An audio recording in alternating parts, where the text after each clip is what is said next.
Donte, walk me through the legal process and how he would have found out about this indictment, the timing between finding out, Mr. Mayor, you've been served, and also the publication of this, and where he would be and what he would be doing right now.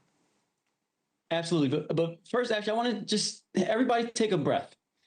Just because you are charged with something does not mean you're guilty. The way this country operates is that you're innocent until proven guilty, and being charged does not mean you're guilty. So I'm hearing from Scott Stringer and a bunch of other people calls to step down. Just because someone has a job and someone else says, hey, you did this, does not mean they should automatically lose their job. We have to wait for this due process. Now, this indictment is sealed right now, so we don't even know what the charges are, how significant they are, or what his defenses will be. I can tell you, though, that this is something that would have been talked about with his attorneys. It is something that we knew was on the horizon because for the last couple of months, there has been a lot of searches of homes, confiscation of cell phones and seizures of cell phones, both from people in and around his circle, employees in his office, and some outside business people. I can tell you just from my inner workings in New York that the basis of this is some Turkish business dealings where maybe some funds were collected from a bunch of people for the campaign that should not have been, and then reimbursements were given. But we all have to just take a collective breath. Mayor Adams would have known that this was coming.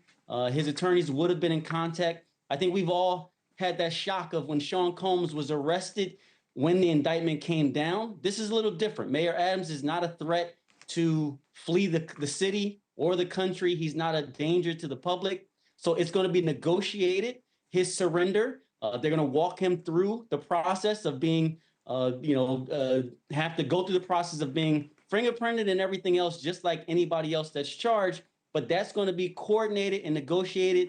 He is the mayor of New York. So I'm assuming he's going to have a couple of days to align his schedule so that that happens and no business of the city is interrupted. But I, again, just want everybody to take a breath.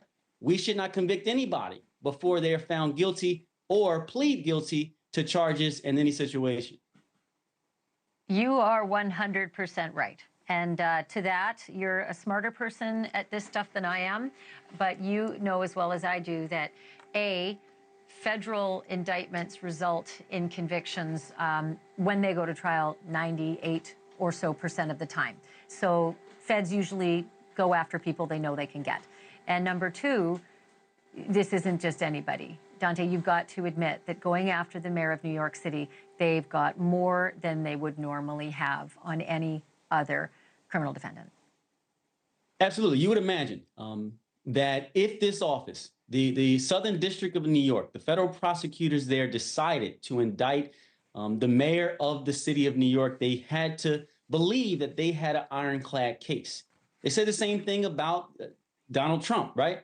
He was in the same situation where he was indicted. And you would have to believe somebody of that stature, somebody in that position, you can't afford to get it wrong. But again, the way this country operates is you are innocent until proven guilty. And we can't say just because most of the time, and you're absolutely right, that it's in the high 90s if a federal case goes to trial that they are successful. But there's those percentages where they're not. And we know that there's some people around the mayor that have been charged already. There were supposedly some gifts and things like that. We don't know what the quid pro quo was, which is necessary if this is a bribery charge. We do know that there was some money exchanged, again, with some Turkish business dealers, and also the ambassador of Turkey who was trying to open up a facility here, and he wanted to cut the ribbon, so he wanted things expedited. Supposedly there were some people in the mayor's office connected to that. We don't know what the connection to the mayor himself is. Is this somebody trying to save themselves and saying the mayor told me to do it? Or did the mayor really put all of this in motion?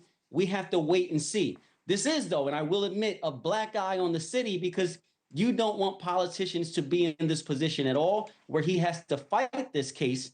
But I still think that we need to follow the rules of the land and not convict him ourselves before the process is played out.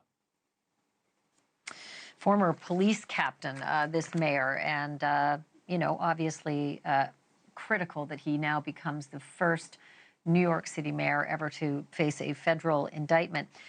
The word is that there's going to be an appearance tomorrow, which sounds just about right in terms of protocol after an indictment is announced. I would assume that by that point it would be unsealed. But walk me through the process. You said that this would be obviously a negotiated surrender. So he would show up where, to whom, and then where would they literally walk him, and what would happen in between the walk and the appearance? Absolutely. So what I imagine is his attorneys already know what he's charged with. There would have been conversations, and there would have been a negotiation of, okay, you can come in during these times. It looks like tomorrow is going to be the time. The indictment will be sealed when he goes in front of, unsealed, I'm sorry, when he goes in front of that judge. So he's going to have to go in to the courthouse. He's going to have to go in front of a magistrate judge, and he's going to have to hear what he's being charged with, and then he will be processed. He will have to go through the process of the pretrial services where you are fingerprinted, your information is taken. They may take his passport and things like that, just like anybody else who is charged with the crime. And then he's going to have to decide if he's going to fight this charge and plead not guilty so that he starts his defense in motion. But all of this will happen, what we're hearing, tomorrow.